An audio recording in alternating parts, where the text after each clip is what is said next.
Okay, so today I had an exciting day. I was at the coffee roasters. We were making my own coffee brand. I had no idea what to expect walking in. I actually had no idea how coffee was made. I knew it was roasted under a flame or something, but had no idea. But it was really neat to get there. They had all these bags of coffee. It was very overwhelming at first.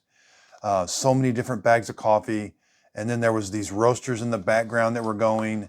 And so first we tasted my coffee that I drink the most, which is Dunkin' medium roast. And I thought that coffee tasted okay. And they said, okay, that's going to be kind of our baseline. And we're going to roast some fresh coffee. And so we grabbed the whole bean coffee. We went over to the roaster. He explained the roaster and how it works. And, it's not complicated, but it is kind of a process that you have a lot of control over. Um, and then we got to see that process. And when he controlled it, he had his computer there. He was using the lever to control the flame. So I worked with Tony. Tony works for Empyr Coffee. He's the coffee roaster. I really trust him. He explained the process to me. He's been doing this a really long time. You can just tell when somebody knows exactly what they're talking about. And when it came to roasting coffee beans, I felt very comfortable. I felt like Tony he knew what he was doing. And he was able to explain it in a way to me that made sense. And I was very excited about how that process went. We did a lot of coffee taste testing.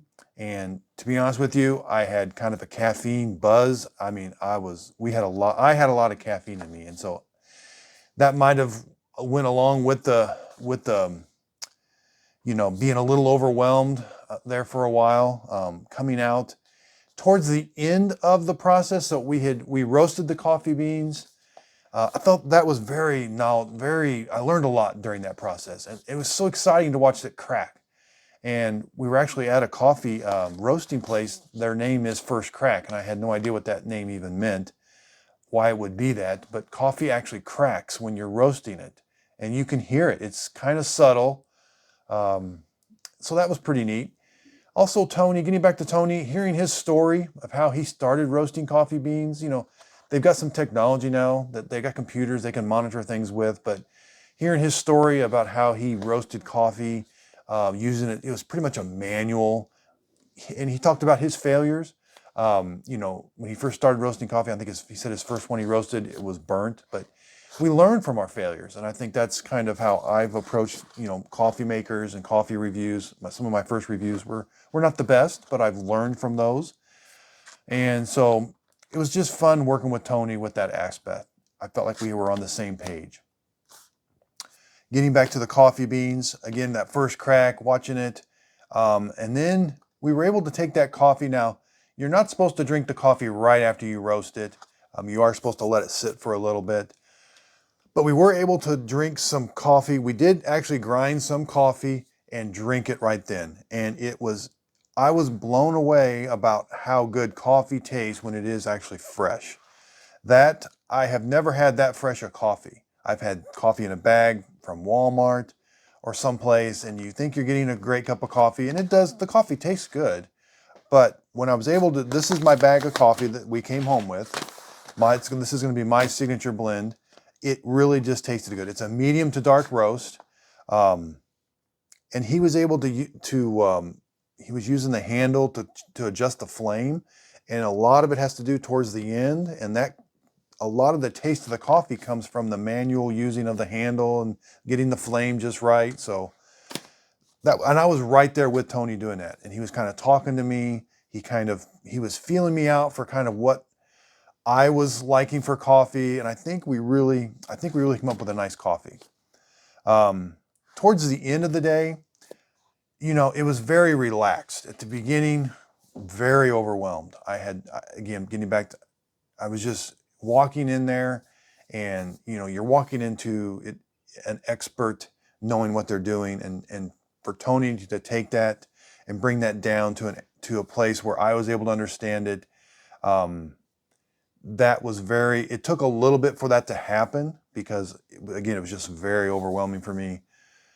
But again, halfway through, everything kind of, things just started to make sense, if that makes any sense. Again, when you don't know what's going on, your brain's kind of just all over the place, and you're just like, I felt like I was pinging off the walls. Maybe that was the caffeine or something. But um, no, after things settled down, after I kind of had an idea of what was going on.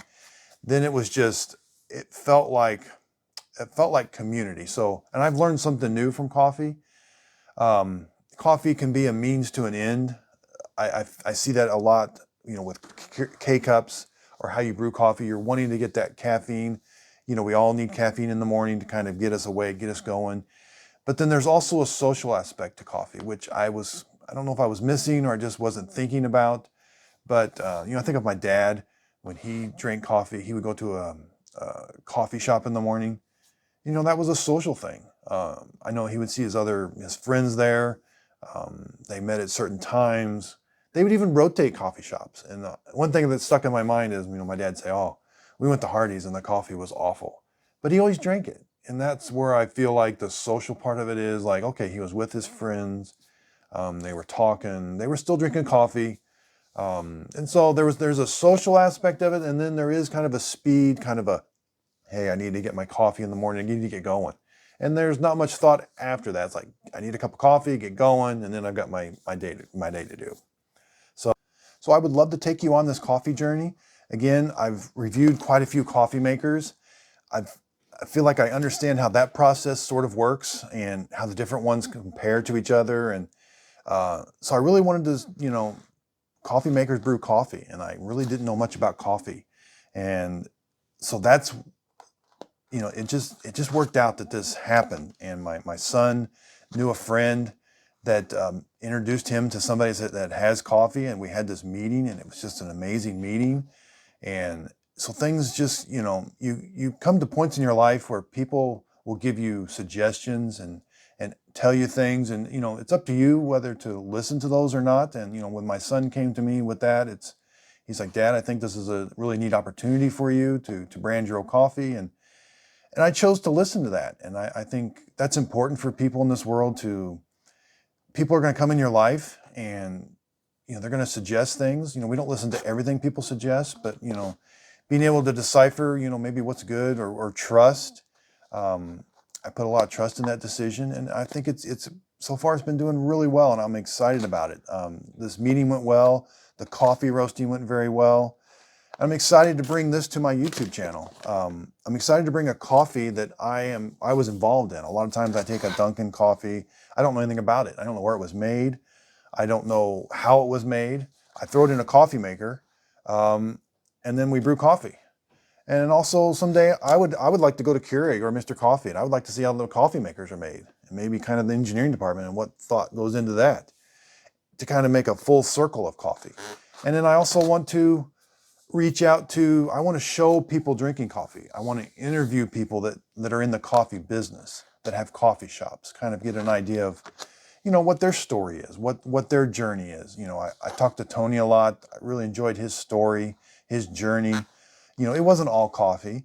There was a lot of coffee in his journey, and it was pretty neat to hear that. And so hopefully in the next couple months, I'm going to have my coffee for sale. Again, it's going to be in the whole bean form and the Keurig K-Cup that you can put in any Keurig machine. It doesn't necessarily have to be a Keurig machine. Cuisinart and other brands make K-Cup machines also. So I would love to hear your feedback on how the coffee tastes to you, and again, a story. It doesn't have to be a story about my coffee. It could be a story about your first time you drank coffee. I think this can be so interesting. I know I have a story of when I drank coffee for the first time, and it just was really bitter and intimidating, and I had absolutely no idea. I was like, how do people drink this? And so then you kind of ask around, and everybody's like, well, I just drink coffee. I'm like, okay. So that's sort of what started my YouTube channel was, well, I know you drink coffee, but what about people that don't know how to drink coffee or how to make it or something? So tying my coffee brand into my story, into your story, I think that's just kind of going to be a neat process, and I'm really excited about that. So again, thank you everybody for your support. I could not have any of this without you. So thank you very much.